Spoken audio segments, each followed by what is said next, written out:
I want a trade agreement with the United States of America. They're our largest trading partner, have been for all of our life, yours and I's, and likely will be into the future. At the end of the day, why would you want to fight with your largest trading partner, regardless of what they're saying? Freedom, hope, prosperity for our children, for their futures, because right now in Canada it's a sinking ship, and if we don't take our little lifeboat and throw it out and get off all we can, we're going down with the ship.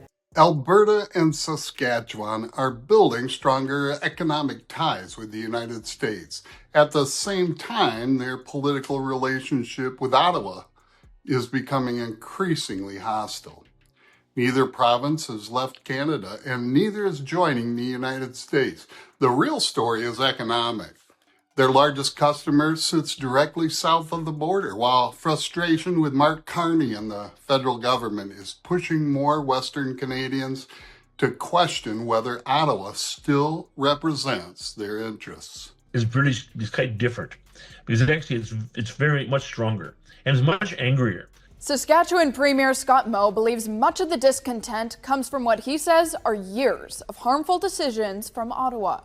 For Alberta, the scale of that American relationship is enormous. Alberta supplied roughly 56% of the United States crude oil imports, according to the reference material, making the province essential to American energy markets. American refineries receive a stable supply of Canadian heavy crude through infrastructure developed over decades. Alberta, therefore, does not need Ottawa to find customers for its biggest resource. The customers already exist, and they're buying enormous quantities. We are giving away so much money to Ottawa. We're so controlled. We're losing our freedoms. Let's lay it out plain and simple. Alberta and Saskatchewan are the two workhorses of this country. Per capita, they give more than they receive. And that explains why Alberta's approach toward the United States often sounds different from the federal government's approach. When Ottawa talks about confrontation, retaliation, or reducing Canada's dependence on America, Alberta sees billions of dollars in energy exports potentially caught in the middle. Provincial leaders understand that every trade dispute eventually reaches companies, workers, producers, and government revenues. Protecting access to American markets is therefore a practical economic priority rather than some declaration of loyalty to another country. While Alberta and Saskatchewan foot the bill, of course. It's institutionalized communism, basically. Could parts of Canada, though, become the 51st state of the Union? I mean, is he that far off? Let's think about this. The people of the Canadian province of Alberta. Now, Saskatchewan is facing much the same calculation. Its economy is built around commodities the world needs, including potash, uranium, oil, natural gas, fertilizer, grain, and canola. The U.S. is an obvious customer because it's wealthy, geographically close, and already connected to Saskatchewan through established transportation and commercial networks. For producers operating on narrow margins, reliable access to those buyers can matter considerably more than whatever political argument happens to dominate Ottawa that week. Canadian province of Alberta appear to be super fed up with the new Canadian government, and they're pushing for independence in one area, especially this guy Mark Carney was voted in as their new PM, and he is awful. Okay, keep in mind, Alberta is considered like the Texas of Canada. They are way more conservative, way more limited government, and produce the overwhelming amount of the country's commodities like timber and oil and a bunch of other stuff. The striking development is that Alberta and Saskatchewan are moving in similar directions at almost exactly the same time. Saskatchewan Premier Scott Moe has acknowledged that frustrations building in Alberta over the past decade are also present in his province. And that does not make Moe a separatist, but it confirms that Western alienation is no longer something Ottawa can dismiss as an Alberta-only political problem. Saskatchewan is dealing with its own version of the same anger. Saskatchewan Premier Scott Moe says he understands the frustrations fueling separatist movements, But there's a different approach. And those frustrations shouldn't be discounted because they're, what you have heard about with respect to the last 10 years of building frustration in Alberta, those are present in Saskatchewan as well. Energy has become one of the clearest areas of cross-border cooperation. Alberta and Saskatchewan participate in the Governor's Coalition for Energy Security, alongside American states, giving both provinces another channel for discussing the integrated North American energy economy. Saskatchewan exports substantial quantities of oil south, while Alberta's remains deeply embedded in American refining. Their existing commercial relationships with infrastructure, customer contracts, and workers attached to them, they can't simply be replaced because Ottawa wants different trade priorities. Can you think of what benefited remaining in Confederation Saskatchewan for Canada? Because I can't. Separatism doesn't stop at provincial borders. With Alberta moving toward a fall referendum with a question on separating, similar sentiments are being felt in Saskatchewan too. And this is where the title's idea of Alberta and Saskatchewan ditching Canada becomes politically interesting. They have not ditched Canada constitutionally, but sections of both provinces are increasingly questioning Ottawa while provincial governments protect their relationships with American customers. That distinction matters. The movement south is primarily economic. The movement away from Ottawa is political. And when those two trends happen simultaneously, separatist groups gain a powerful argument about what Western Canada could potentially do with the greater autonomy. Approximately 700,000 Albertans have signed a petition requesting a vote on this issue. And I, as Premier, will not have a legal mistake by a single judge silence the voices of hundreds of thousands of Albertans. That's not the Alberta way. Alberta's future will be decided by Albertans, not the courts. Alberta's list of grievances is already extensive. Energy regulation has been a constant source of conflict. Equalization remains deeply unpopular among many Albertans. Immigration has become another major dispute, while federal environmental rules and pipeline decisions have produced years of arguments over provincial jurisdiction. Alberta's frustration is therefore not based on one decision from Carney. Many independent supporters see the current fight as another chapter in a much longer struggle over who controls Alberta's resources and economic future. We've had not one but two federal conservative members of parliament cross the floor to join the Liberals. That's right, the very people that Albertans and the people of Saskatchewan thought might have their back just switched sides. And that just goes to show that there's no cavalry or heroes coming to save us from Ottawa. Saskatchewan's complaints overlap with Alberta's in important ways. Farmers have faced international trade disruptions while resource producers deal with federal environmental and regulatory policies. Saskatchewan also produces enormous quantities of commodities that generate export revenue for Canada.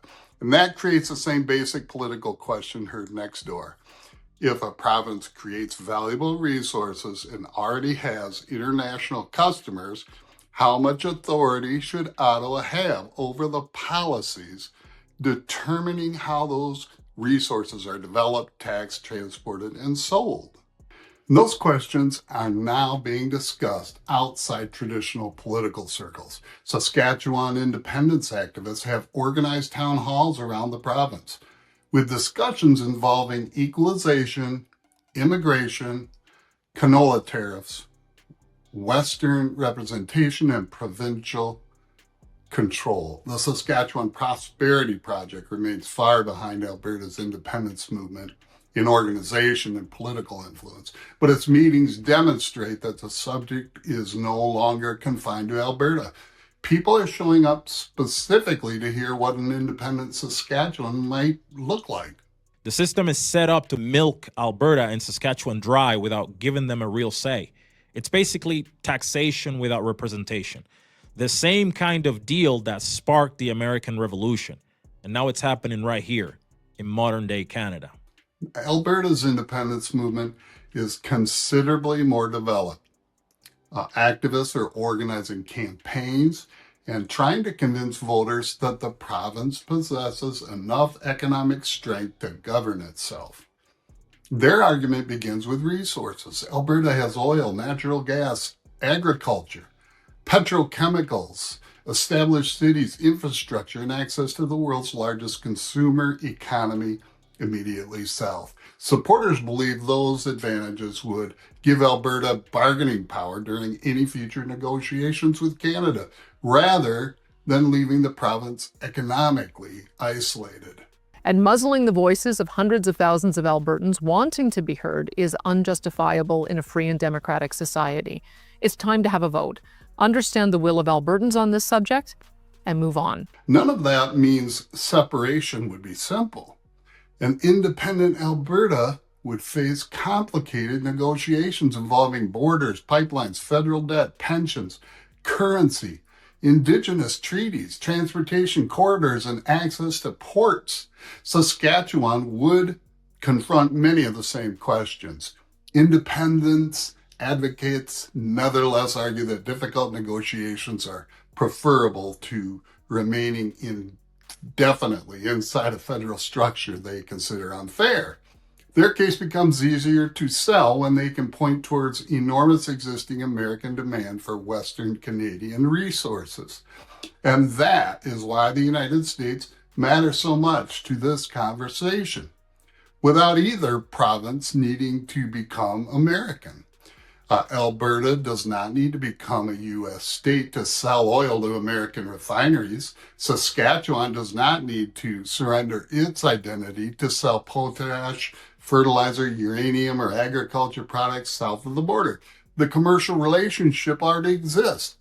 Independent supporters simply argue that provincial governments could eventually negotiate those relationships directly, rather than having Ottawa control international trade policy. Federal government of Canada is just like basically pooping their pants because they realize that they can't fund any of their big government programs without the revenue from the resources of that area. Carney's effort to diversify Canada's international trade, it adds another dimension. Reducing excessive dependence on one customer sounds sensible, because relying heavily on any single foreign market creates vulnerability. Canada wants deeper relationships with Europe, Asia, and other major economies. Alberta and Saskatchewan can benefit from diversification too. The problem is geography. Their American commercial networks have been built over decades, while many alternative markets require longer transportation routes, additional infrastructure, and substantially different supply chains.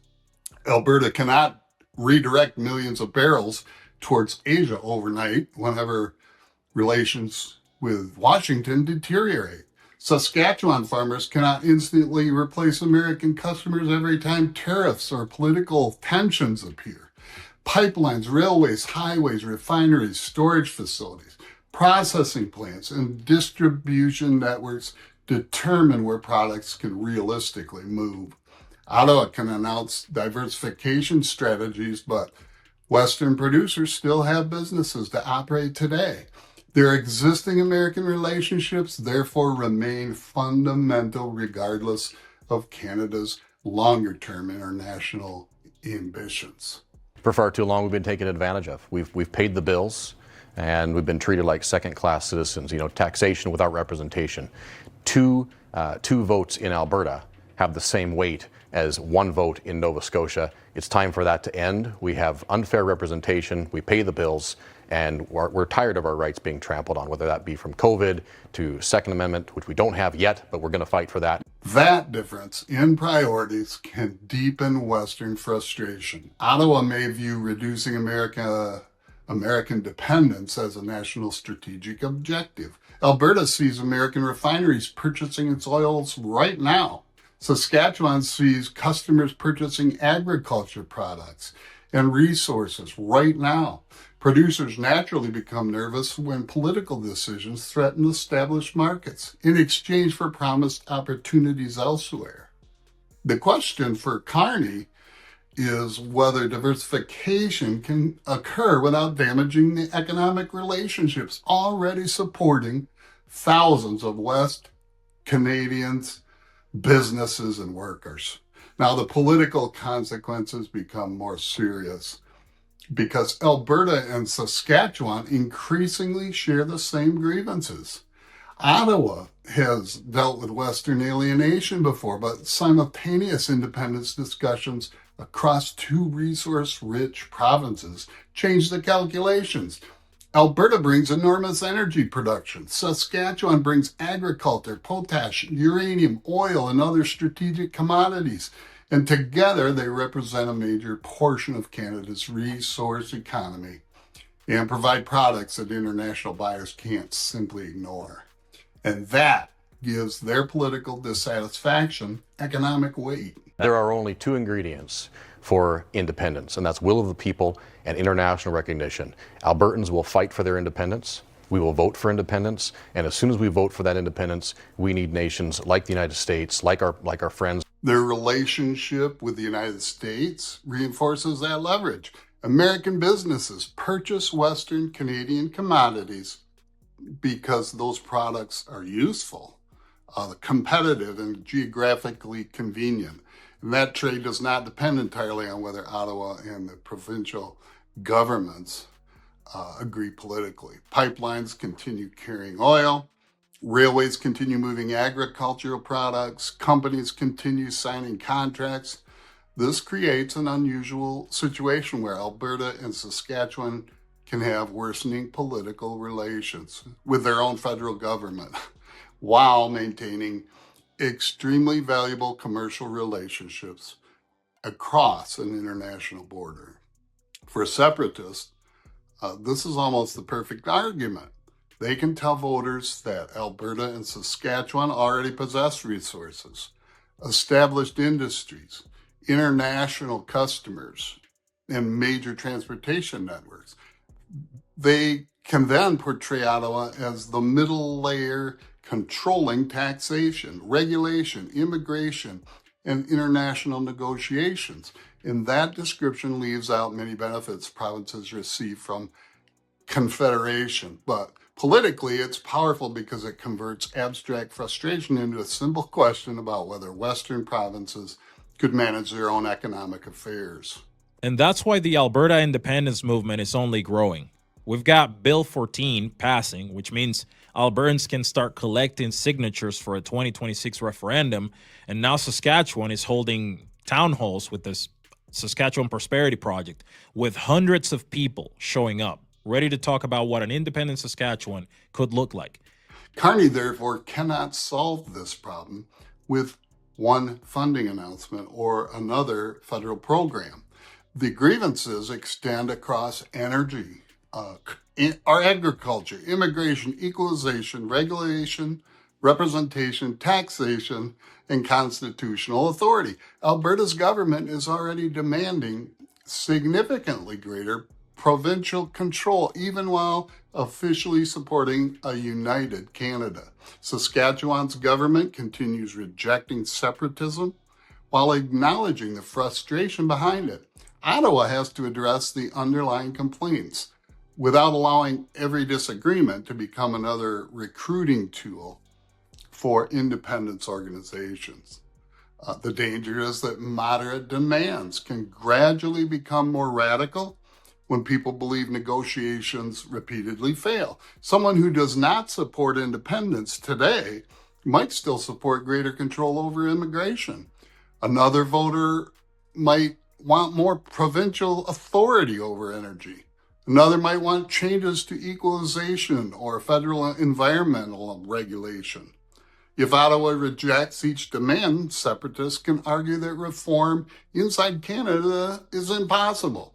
Their challenge is then convincing those dissatisfied voters that independence provides a realistic alternative. You produce the oil, you produce timber, you are the production center, ironically more conservative there, and yet you have the liberal coastal elites being like, no, you guys owe us all this stuff. They consume, you produce, and you said, stop taking my guns, I got to defend myself against polar bears, and now you're out.